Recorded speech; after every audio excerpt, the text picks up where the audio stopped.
This is Group Ex Machina, and we will be presenting our Automaton video documentation.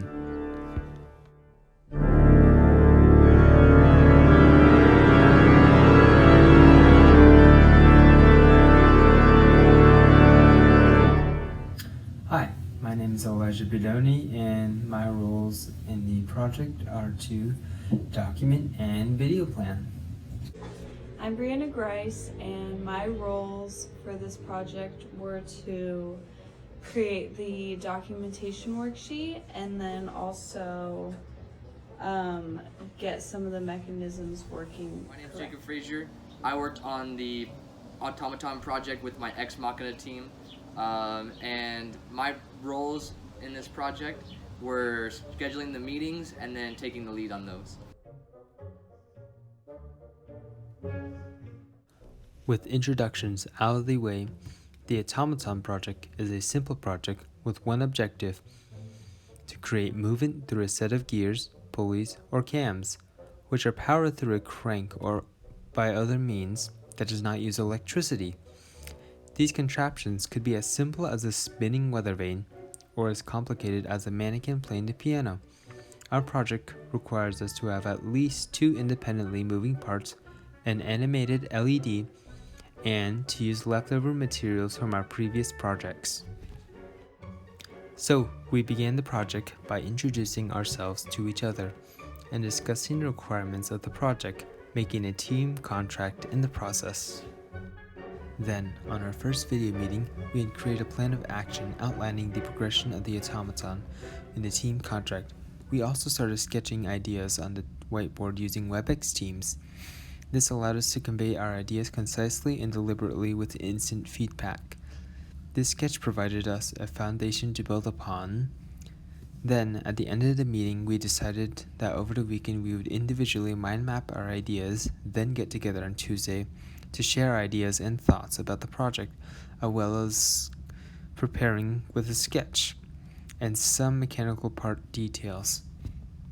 When Tuesday morning arrived, we got to business, first sharing our ideas through a Google document, acting as a group mind map. This allowed us to actively plan our project and list ideas, concepts, and designs. From there, we had one major design to have 2 objects moving up and down and one rotating on its axis. However, we had 2 variations, one that used a paper towel roll as a main mechanism turning, and the other one used a wooden dowel. The wooden dowel had 2 variations, with Brianna using a wooden dowel for the cam and I, Elijah, using popsicle sticks. Then, at the end of the meeting, we assigned Jacob to research and implement the LED into design, and later that same day, he managed to light up the LED videotaping for us to see. Finally got the LED working. Got that red light. Meeting on Thursday morning, we found that the paper towel roll needed to be stabilized and was found not to work as efficiently as the wooden dowel, so it was discontinued in favor of the dowel. We also found that the cam would spin as it pushed the object up and down, so in order to fix that, we had added straws to the sides. So, on October 12th, our second to last meeting, we decided what color should the LED flash, as well as who should do the written documentation. We had also discussed what problems we had over the past 2 weeks of the project. So my problems were the fact that was whenever I would rotate the cam, the top portion would keep on getting stuck. And so every time I tried rolling or turning the crank, it would stop. Our design and our development of this project. First of all, right here you can see there's a dowel, but before that I had an idea of having a paper towel roll go through there.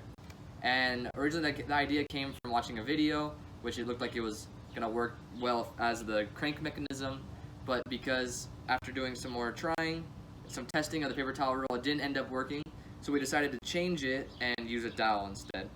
I also developed the LED that changes colors from purple to red behind in the moon, and that took a lot of work, a lot of developing as well, because I tried different mechanisms to try to make it change the light, and it seemed that everything I tried really didn't work.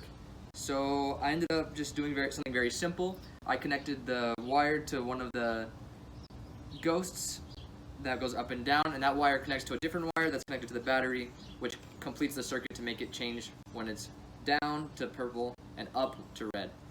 And really, as a team, we worked really hard on this project. We came together, we had lots of meetings, and we were able to develop this project and have an automaton that actually works.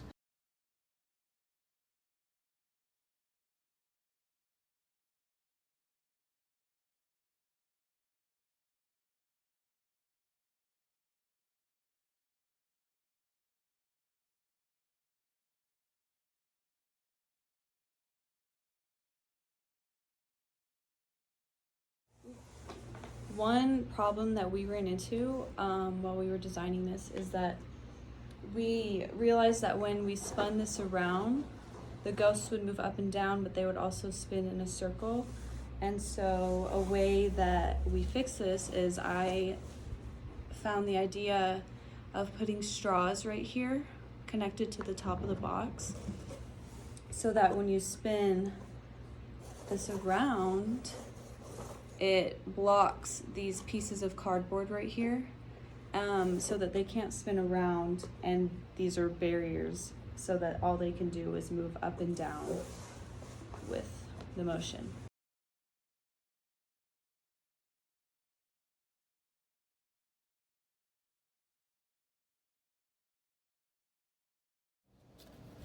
Our project has come to an end, and we had come so far and so quick, from a quick sketch on WebEx whiteboards to a finished drawing provided by Jacob. So this is our project in all of its glory. The finished model has a light within the moon that blinks between red and purple, a witch that spins clockwise, and two accompanying ghosts moving up and down. The final result is a captivating and delightful to turn. The crank is easy to turn and works in both directions. The light changes from one color to the next, red and purple, in a synchronized rhythm with a ghost. And a witch spins in the light in the feeling of the free air of midnight flight. Overall, I think this project is a total success, and Jake and Brianna can agree with me. I only wish that we could have stick to the plan as we worked so hard on in the beginning of the project, and that we had more opportunities to meet up with each other as a group, but otherwise it has been a pleasure working with my teammates. Happy Hallows Eve.